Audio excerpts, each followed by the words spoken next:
So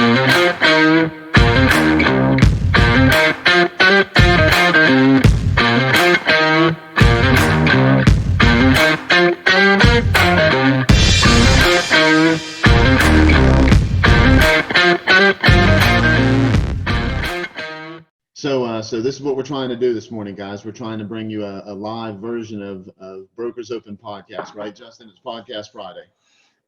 Yeah, here's the thing. We're used to getting in front of the camera and hitting record, but when we have to do the production team ourselves and try to go live and do all this stuff, you'd swear two 82-year-olds are doing it.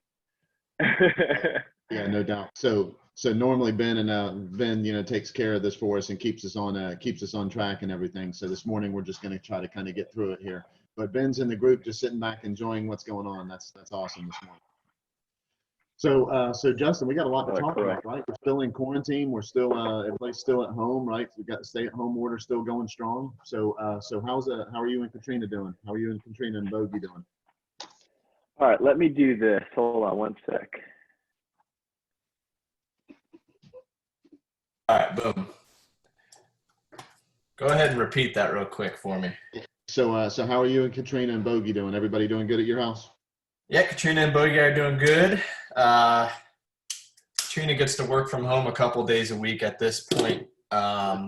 She doesn't have to go into the hospital, which is really nice. Right. But it's all hands on deck for her. So she's putting in a lot of hours and doing some important stuff. So that's good. Bogey's good. He's not getting his usual daily naps right now, so that's been interesting. Yep. So but everything's good. How about you? How's your fam? Yeah, everything's good. Yesterday I did a video really quick about taking Griffin to the office, and Tammy and I were talking in the car on the way up there. We just ran up there real quick and came back, and think how confusing this is for everybody's pets. Right. Yeah. Because normally everybody's going to work and all that kind of stuff. It's confusing for me, right? And it's confusing for the kids, and it's messing up school and all that kind of stuff. But think about the pets for just a minute. They're like, man, this is the best thing ever. Everybody's at home. Everybody's petting me every time. I go out like 58 times a day. I mean, they've got to be excited about this whole thing. It's going to be a catastrophe when we go back. We better make sure all the pet psychologists are ready to go whenever we all go back, right?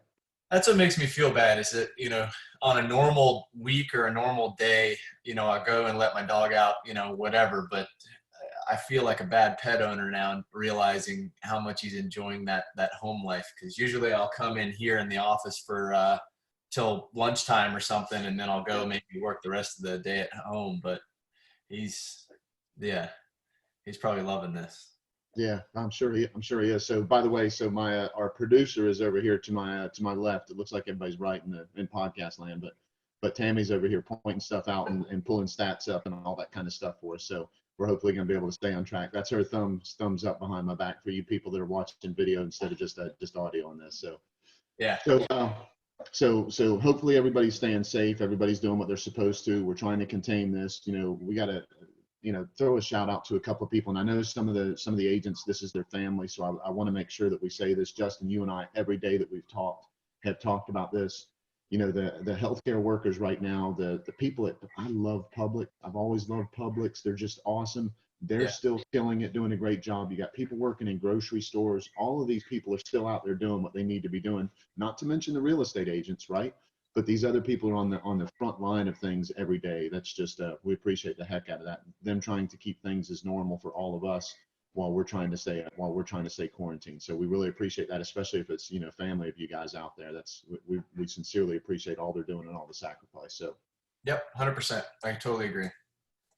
So Justin, what are you seeing in the market right now? Because we're going to touch on the market. Usually Brokers Open podcast, we don't get a whole lot into the market and everything, but I know you keep up with it, and I know you stay on top of it and you train your people too. So tell me a little bit about what you're seeing in the market.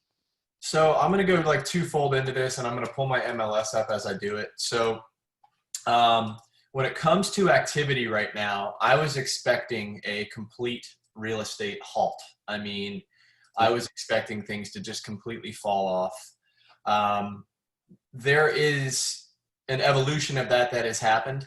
But what I'm seeing, though, on an inventory basis, so when I pull up my data on the MLS, I've been trying to track this daily and try to keep accurate numbers.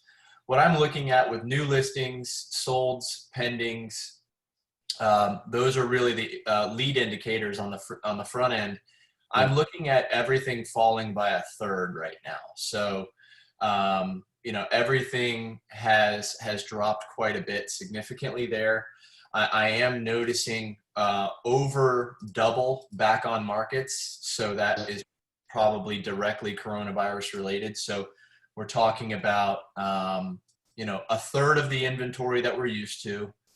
We're talking about doubling back on markets, and I'm probably looking at not quite double, but close to withdrawn and temporarily off market listings right now. So, you're looking at a lot less. I would say that also translates over pretty nicely to the buyer side of things too. So I understand there's different scenarios going on with why people are listing their homes right now. Some people need to. I might encourage somebody to wait until maybe mid-May. But if you're having to put your house on the market, I know that there's still good activity. We're still getting a lot of contracts coming through, which is really nice. But understand that if you're going to be putting a listing up right now, if you are the seller or if you're the listing agent, I think that you're probably dealing with less than, I would say you're about 20 to 33% buyer activity in person as opposed to that full 100%. So I think that you're dealing with a drastically smaller pool of buyers at this point. You're dealing with buyers that are highly, highly motivated. So in one way, I think that that's really good. So if there are buyers looking right now, I think that they're highly motivated. But the problem that I have with it is I believe personally that the very first 2 weeks of when you put a listing on the market is the most important time during a listing period. More specifically the first week, but I really like the first 2 weeks. And I think that things going on the market right now, you're getting more motivated buyers looking at it, but at the same time, 66% to 80% of your buyers are not actually looking right now. But I would like to, later in the podcast, talk a little bit more macro level on what's going to go on, kind of like we did a little bit. We kind of skimmed the surface last week, but those are my thoughts. What do you think about that? Yeah, I think you're spot on, and absolutely people should listen to last week's podcast because we did touch on that quite a bit, and we actually I think said that we would dig a little bit deeper into it this week. But let me hit you with a couple of numbers here, okay? That I think are intelligent for intelligence for us to look at. This is statewide, okay? So absolutely we want to look a little bit more micro, but this is statewide, and I think this is important to keep in mind, okay? So January of 2019, year over year from the previous year, was down about 7.5%. Right. February was down about 0.5%. March was down about 1.6%. April was up just a little bit, and May was up a little bit, between 4 and 6% between both of those months. Here's why I think that's important is we had this so far this year. We had it really kicked off. So whenever we're saying that we're down now in our business, we were still January, February, and March. We were still up a lot from the previous year. So the feeling in the market of things not being as busy as they were, part of it was because the pace that we were in the first quarter, the first 3 months of the year, is because it was so much higher. So it's a little bit of a false sense of it because, last year at this time, we were down a lot. I mean, I remember talking about it in my sales meetings. I was like, what the hell, guys, let's go. Yeah. But now we really kicked off really well the first 3 months of this year. And so whenever we talk about being down, we're down from a high. We weren't down from a low already, which is good news. Okay. And we'll talk about pent-up demand in just a second if we want to touch on that in just a minute, which I think would be smart to do. Sure. So let's talk a little bit about you mentioned just a second ago, showings, right? And how people were handling showings in person with buyers and all that kind of stuff. Right. So I think we have cleaned out the buyers that weren't really serious about things. Okay. And I think the buyers that weren't going to do something, that were on the edge, those are the ones that we have canceling right now. Mm-hmm. People that are raising their hand right now and saying that they have to buy, I think we need to pay extra close attention to them because they are in a situation that they're going to want to have to move. And so in the Facebook group, I put an important post with Tom and Barbara Hale a little bit earlier this week. Make sure your pre-qualifications for those buyers that really are serious about buying, make sure that they're with the correct lender. Joni Bruns brought up a good point. Yeah. She texted me and said, "Hey, are credit unions still lending?" Right, and so that led into a conversation with Tom and Barbara, and that's what we put in the group was make sure your pre-qualified people are truly still pre-qualified the way that they need to be. Yeah. Does that make sense? So if you've got a serious buyer, make sure that they've got a serious lender that they're working with. Make sure that the lender is somebody that's gonna keep doing what they need to be doing, because the people that are raising their hands right now are the ones that have to do something, and the ones that have to do something absolutely positively, either they've got cash or they're going to need to make sure they're with the lender that their pre-qual letter is a strong pre-qual letter. So I think that's good advice for podcast land out there is your buyers are real and make sure their lender is too. Yeah. Yeah. So, well, so Ben, I'd like to jump kind of on that and like do a quick thought on macro real estate right now in terms of what we're looking at. So we talked a little bit last week about how markets are driven and where the health of markets come from. right. You know, I still believe, I think that we were on track with saying that, you know, the first-time home buyers, that millennial bracket, that, you know, it'll be that really that 350,000, maybe 300,000 in lower price range is going to be the one that's dramatically tested by this pandemic, right? And that is the biggest pool of buyers, and that is the biggest pool of sellers in the entire country. Yep. So when you do something to that bracket, either the current homeowner or future homeowner, right now they're spending money instead of, you know, hoping that they can save that equity or save their investment in their current home for later as a long-term play. There's probably a lot of things going through their mind. So if somebody is looking to purchase that home here in the future, right? They may be spending through the money right now or need to use the money elsewhere because either they're out of work or the pay has been drastically cut, Absolutely. things like that. So that money that they had saved up for a house is, you know, probably diminishing. It's getting repurposed. Yeah, and on the flip side of that too, so you have the people who either recently purchased or have owned a home for a little while, they may be looking to refinance or they may be looking to sell when this whole thing settles down, just because, you know, they need to use that equity because they went through that money. So I'm interested to see how that plays out in the next, really, like we said, you know, that is a trailing indicator. And I think we're only going to really feel those effects a year from now, 18 months from now. But what people really need to understand is that level, that home buyer level and that home seller level is a trickle up effect in real estate. And that will directly affect middle tier products. That'll directly affect luxury and so on. And so, I mean, the health of the market is directly there. You know, I always love getting you riled up about the market. Always love doing it, man. As soon as he always says, "Oh no, let's don't talk about the market this time. Let's don't talk about the market this time." You get him going on the market, Jack. You know, you're hearing micro and macro and trailing indicators and percentage of change is based on whatever. I love that stuff. I know you do.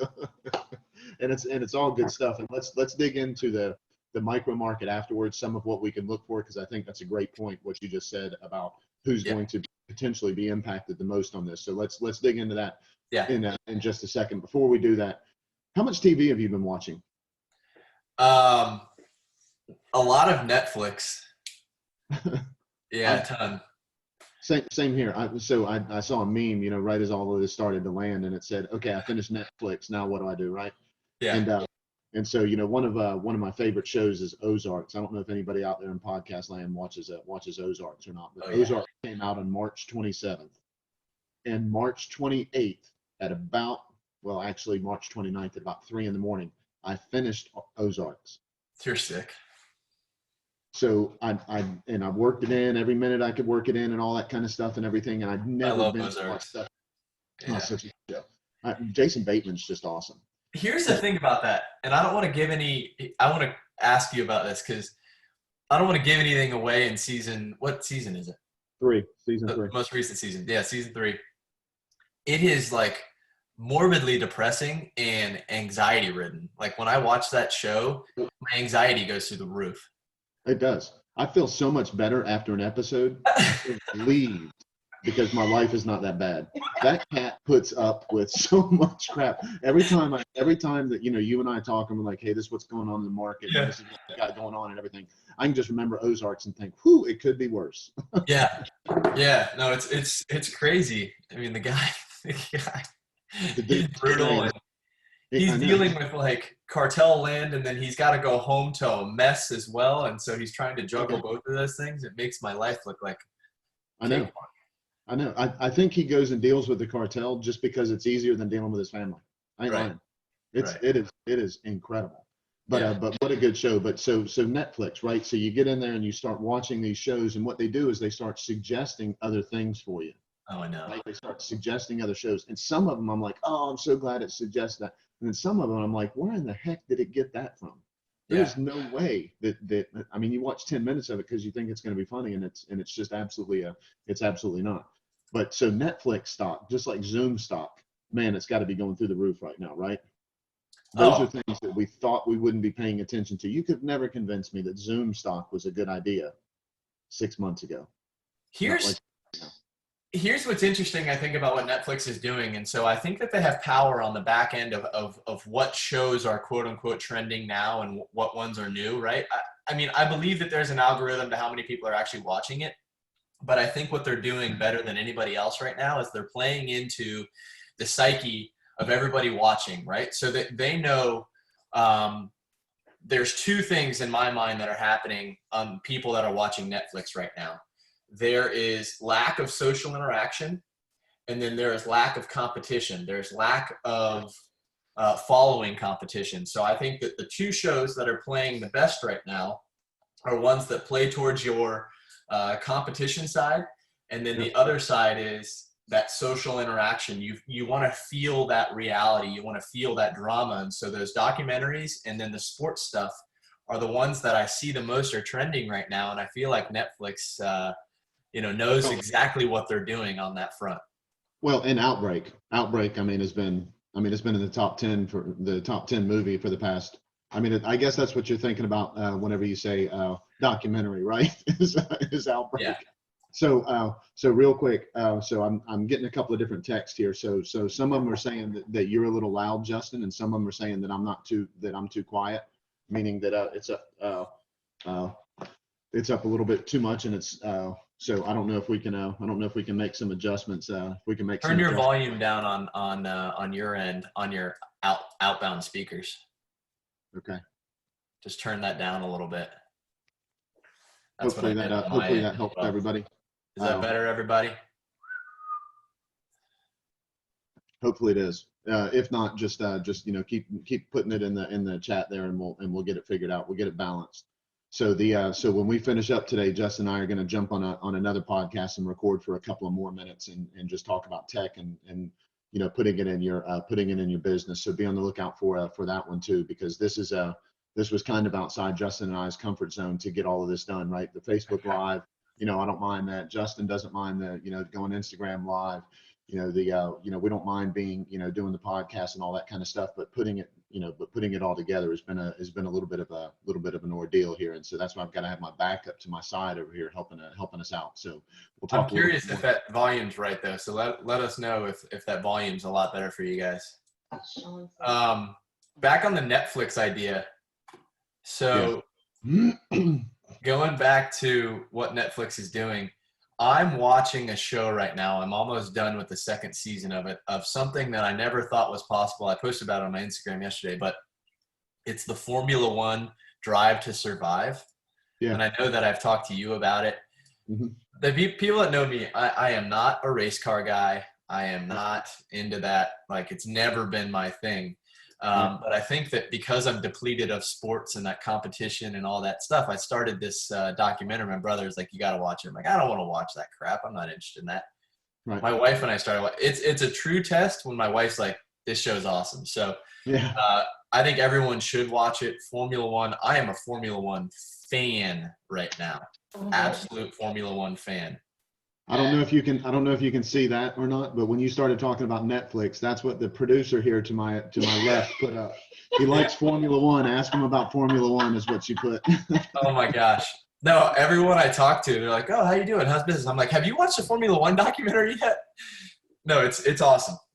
I'm just telling you, it's riveting. The way that these guys produce this and make this, the visuals are great, the effects are great, and you get to know all of the drivers and then the owners and then the principals behind all the Formula One stuff. It's incredible. You got to watch it. Yeah, well, Frank Ambrosia was the one telling us that it takes $100 million a year to have a Formula One car in the circuit. Yeah. $100 million a year. Yeah. To just have it in the circuit. And those guys, they go into the competition that is Formula One. There's only 20 drivers in Formula One, and then you have Formula Two, and then they fall off from there. But the money that just goes into the difference between like the last place teams, like a low funded team right now is a team called Williams, and then you go all the way up to the Ferraris and the Mercedes and Red Bulls that have almost infinite amounts of money to spend on their drivers and on their cars and on their whatever. It's apparent that a lot goes into that Formula One stuff that more than meets the eye. Cause it's like these poor Williams guys, the Williams team back in the 80s and 90s was winning everything. And now they don't have the budget that they had back then. And now they're suffering because of it. Wow. Yeah. That's my 2 cents on that. We can stop talking about it. Yeah. So what about the show Fargo? You ever watch Fargo? Anybody out there watch Fargo? I never got into. That's an FX thing, right?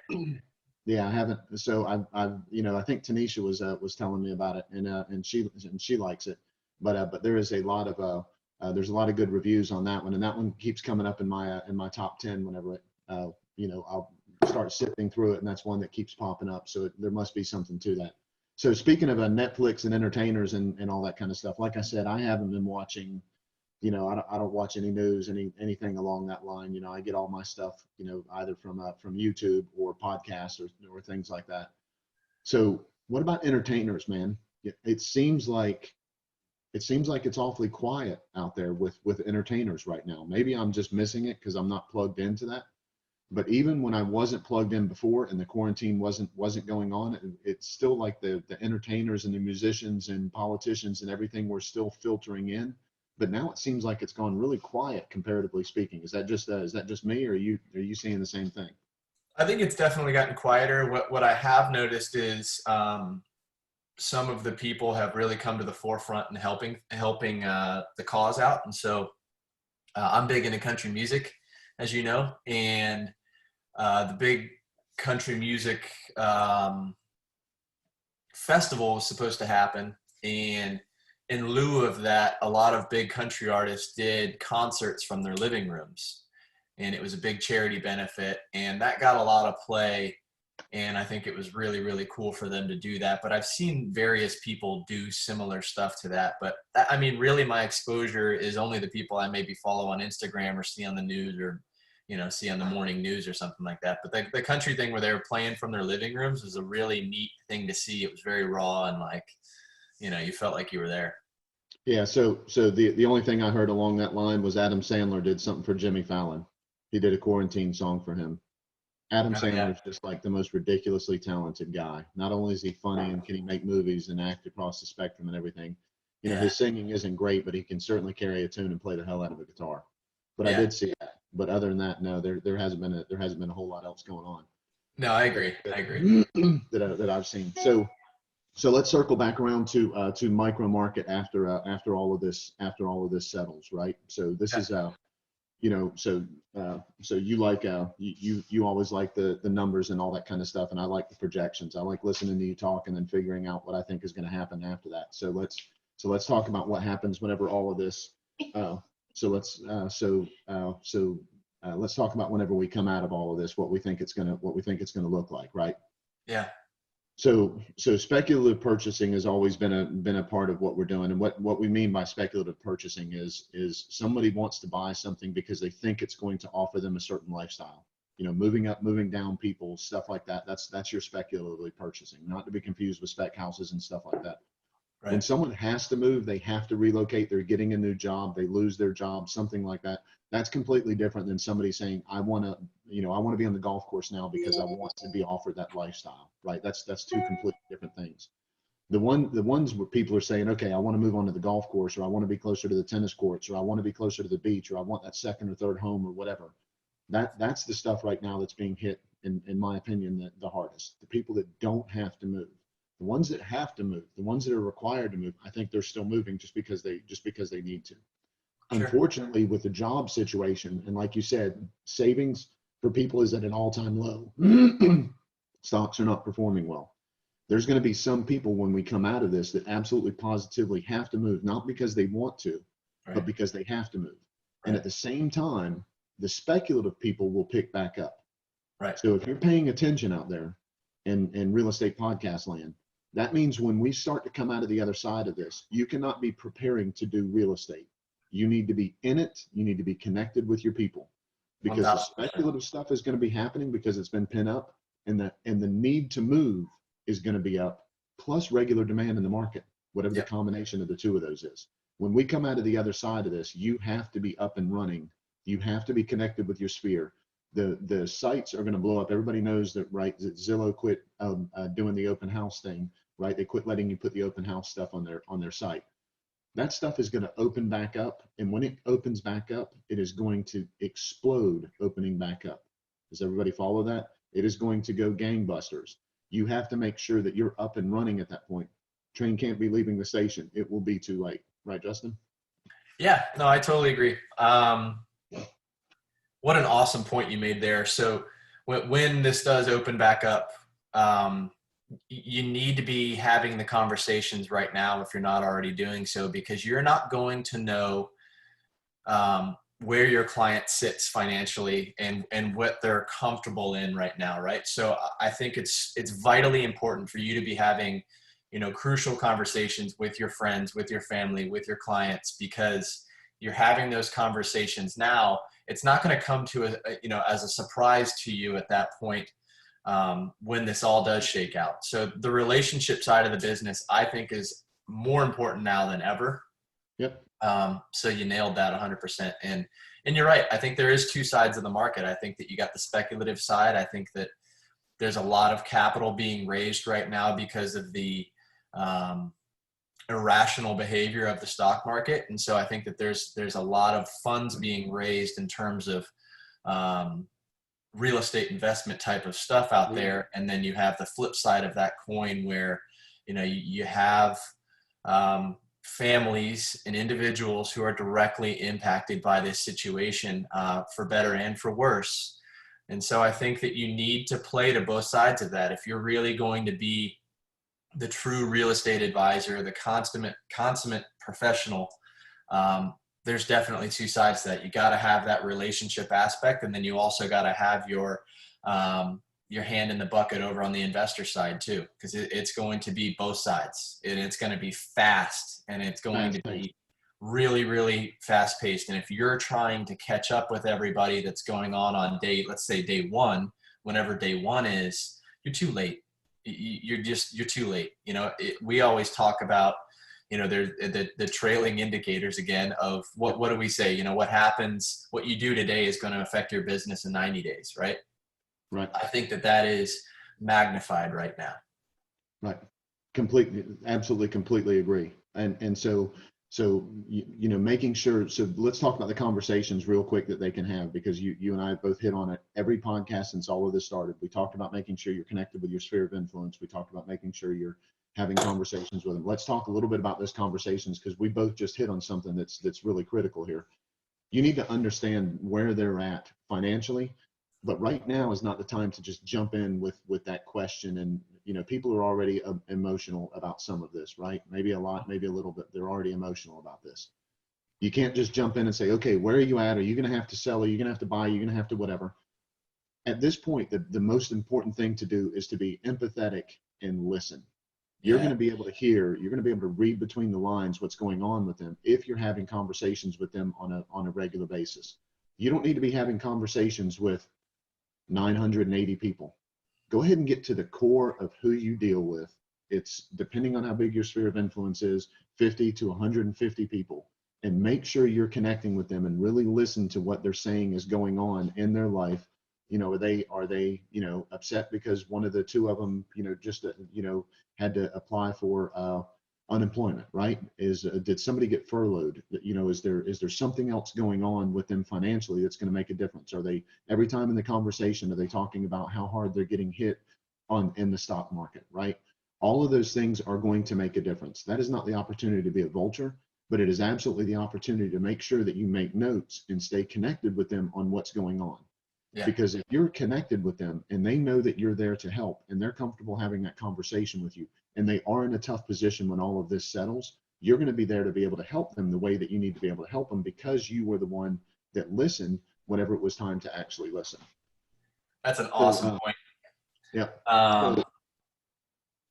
So I'm touching my eyes again. I know Tanisha said, Matt, quit touching your eyes. I appreciate that, Tanisha. There's something in there. I got to get it out of there. So let me hit a couple of things here that have happened in the chat group. First of all, Tiger King. Sean was talking about Tiger King. Dude, I watched about 3/4 of an episode of Tiger King, and that was a lot, man. You didn't watch it all? I got to take that in some small doses, but that's some intense stuff too, man. No, it's not. So you talked about how Ozarks made you feel good about your life. Watch Tiger King. I feel fantastic about my life after watching Tiger King. And you know what? We got to free Joe Exotic. That man is a freaking American hero. Who's with me on that? So that's one of the ones that I flipped through, and I saw the picture, I saw the thumbnail, and I was like, man, I got to understand where they came up with that name and how all that happened and everything. And then that show was just. Here's what I'm doing. I'm growing my hair out really long, and I'm going to get it nice and good and back so that I can get the Joe Exotic right as. Let me stop you right there. No. No. No, sir. Oh. Yeah. So the other thing is, as Pam Cohn was saying, the people from Live Aid back in the 80s are supposed to be putting together a worldwide benefit concert. That's absolutely fantastic. Pam, cool. if you hear any more about that, just let us know, okay? Because that's a big deal. We appreciate that. So all right, so we've got you know, we talked about the macro market, big picture right now. We talked about what's going on, and we talked about what's going on in the future and all that kind of stuff. We've hit a little bit on entertainers and sports and all that kind of thing. The only thing that we need to talk about now, we're going to wrap up with this, is, you know, we've got a 3-week challenge for my office, for the Countryside office, starting on Monday. Okay. And so you'll get a video. I'm going to dump some stuff in there. I made the video yesterday. I'm going to dump some stuff in there, and on Sunday night and Monday morning. And it's just going to be some conversations that you can have so Monday, Wednesday, and Friday for 3 weeks, some conversations that you can have with your sphere of influence. I'll give you some information about the market. I'll give you some information about how to help them out. We're just going to have some forward conversations with them. And I just want to hear everybody kind of relaying to me, you know, in the group, how they're, you know, what's working and what's not working in the conversations, what successes you're having, and all that kind of stuff. Okay. And so Justin, I can get the stuff out to Bel Air too, if you want to get it out to Bel Air, so that Bel Air and Indian Rocks Beach and Island Estates can do it also. And Terry Kelly, I'll get it out to you too, if you want to do it. All right, fair enough. Yeah, that sounds good. One last thing, if anybody and Justin, I'll let you wrap up after I say this, but one last thing from me. If you've got a listing, really quick, do me a favor, put it in the chat real quick. Let us know what the listing is, bedrooms, baths, square footage, and the address if you want to put it in there. Don't go posting like 12 million character paragraphs in there. Just real quick, if you just got a listing this week, just dump it in there so everybody can kind of see what we've got. And on that point, Justin, I'll let you wrap up Brokers Open podcast for this week. So here's an interesting thought with everything that's going on. So I would say that this is the peak of when people are using technology. So they're using their smart TVs, they're using their smartphones the most. Yep. Zoom and Netflix and all of these things are forefront around the country. And here's what I find to be an interesting aspect and opportunity for all of our realtors out there, is that right now more than ever is a premium and a value add for a true relationship-driven real estate agent. I see people leaning on professionals now more than ever, which is an interesting dynamic when we had this big shift towards everything virtual. I have found that the relationship side of everything is the most important. And so I want to give kudos to everyone who is doing it correctly. And I just want you guys out there to hear it, because I am watching a lot of different agents do their thing. And I'm also talking to a lot of people and looking at statistics. And it's very, very clear that people and your friends and your clients need your help. Yeah. Okay. So now more than ever, I'm seeing that pop up, and I'm really proud to see that as a person, as, you look forward towards your future. I truly believe, this is coming from a 32-year-old millennial, I truly believe that the value in a relationship-based real estate agent is only going to grow. And so I'm really, really psyched about that, because I was curious to see how the market would respond to what's going on, and it has just pushed that relationship to us more. So couple of things. I know I said I'd let you talk last. I can't do that after all that you just dropped on me. We can't do that. So first of all, you're 32. Holy crap, Justin! I feel like 900 years old now, right? So that's one. So number next though, video was already. So you talked about Formula One racing, a little bit earlier on the TV show on Netflix, right? So you've got to be extremely familiar with nitrous oxide. Oh yeah. Right? So what nitrous oxide does is it allows a boost in the compression in an engine, right? Because it causes Sean Swager can chime in on this, because I'm sure he used nitrous oxide in all those motorcycles he raced for so long. So him and Ivan Stewart. So what it does is it gives the boost. Right now, video was already moving at a very fast pace, becoming an extremely important part of what was going on in real estate. All Corona did, all COVID-19 did, was give a nitrous oxide boost to video and relationship-based marketing in the real estate business, guys. That's all it did. It was already moving fast. It was already racing towards the finish line. It was already extremely important. It just got a hell of a hit from nitrous oxide to get it across the finish line to be the number one thing people are going to expect when it comes time for them to be getting content and information from people they trust in a service-based industry. Please, please, please, if you're not connecting on your social media, if you're not connecting using video, you absolutely positively have to transition, and you have to be doing it. You won't be able to not do it in the future. Okay. Yeah. All right. I want to give a quick shout out really quick. So, starting from here on out, I'm going to try my best on podcast Fridays to wear t-shirts or wear something or bring something, that has meaning to me and meaning to the community around me. Today, I'm wearing my Warrior to Warrior t-shirt. This is a phenomenal organization run out of Texas and Arizona and DC. They do a really, really good job with active duty special operations guys and veterans who are trying to transition into the workforce. Their story is incredible. I encourage you to go to warriortowarrior.org, I believe is the website. My guys, Captain Tom Chabey and Tom Russell, are the ones who run the organization. They have an awesome story, but we are doing some more veteran stuff for them come Veterans Day, the first week of November. But I just want to give a shout out to them. So. And if everybody wants to hear a little bit more about Tom Chabey, we did a podcast early on with him, and I told Justin after we got done talking to him, that was the most intense conversation I've probably had with anybody in a very, very, very long time. It was just a I don't know how to put it other than just an intense conversation. If you haven't listened to that podcast, please go back and listen to that one. There's actually two parts to it. There was a total of about an hour and 30 minutes, and I think we cut it in almost half. Mm-hmm. Absolutely incredible conversation. The guy has had an incredible life and is doing awesome things trying to help people that served our country. So if you haven't listened to that podcast, it's a great one. And stay tuned with Justin, because we want to be able to help them with the organization going forward, because it is worthwhile.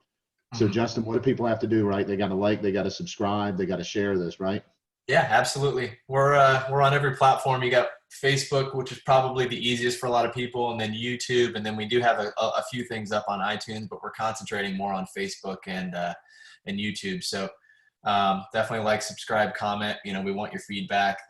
We do it for you guys. We're having fun doing it. Yep, love it.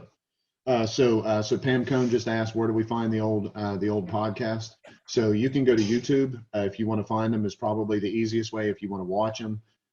So if you go to YouTube and just type in Brokers Open Podcast, hit the subscribe button. When we drop a new one, they'll come out, and you can watch them. There's probably 30 episodes, 35 episodes, something like that back, and you can tell what they're about. Some of them are clips, so you can watch just a couple minutes of them. Some of them are a little bit longer. Justin and I have promised that we would keep them shorter. So we're going to try to keep them all at 20 or 30 minutes now, so they're a little bit more digestible for everybody. Which is hard for us because Matt likes to talk, I like to talk, and a lot of the podcasts that I watch, like the big professional podcasts, some of those run 3 and 4 hours, and I'm enthralled with that. And other people are like, you're out of your damn mind for listening to a 3-hour podcast.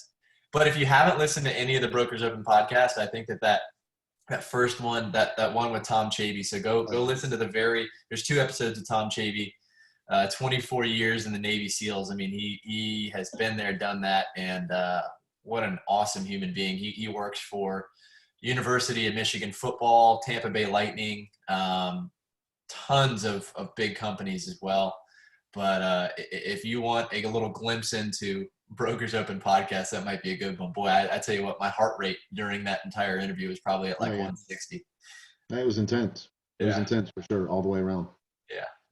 All right. So thanks, guys. Thanks for being live with us this morning. Let us know what you think. Like, subscribe, click on the button so you get notifications. Click on the little bell on YouTube, and every time we put one up, you'll know about it. And as always, if you got any questions, Justin and I want to help. Peace. Yep.